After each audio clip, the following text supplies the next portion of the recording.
Coucou mes gens, j'espère que vous allez bien, c'est le week-end, alors venez avec moi en cuisine. Moi, en train de déguster la star du jour. Quand même tu regardes cette sauce, tu sais que c'est doux, c'est poyo poyo comme ça. Allez, je partage ma recette. Voici tous mes ingrédients en vidéo.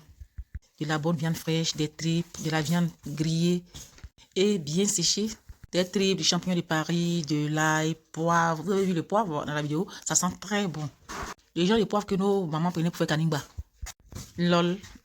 De la tomate concentrée et la pulpe tomate fraîche, beaucoup d'oignons, beaucoup d'ail, du piment, du lardon fumé, mais c'est facultatif, du sel, du bouillon d'assaisonnement, juste un peu d'huile.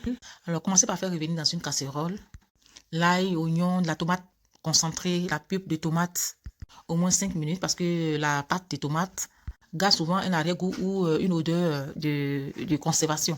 Donc, il faut bien griller.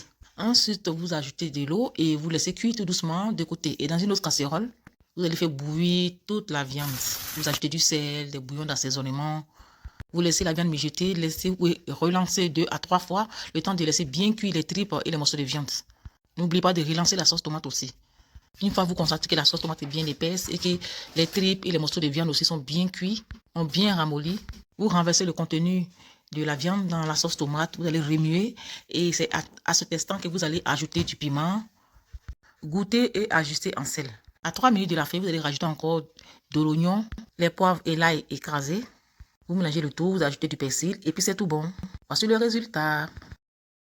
Enfin, place à la dégustation. Le premier jour, j'ai mangé avec akassa. Le deuxième jour, j'ai mangé avec akassa. Le troisième jour, j'ai mangé avec de la teke. Quatrième jour, j'ai mangé avec du riz. Comme vous voyez, c'est une sauce passe-partout.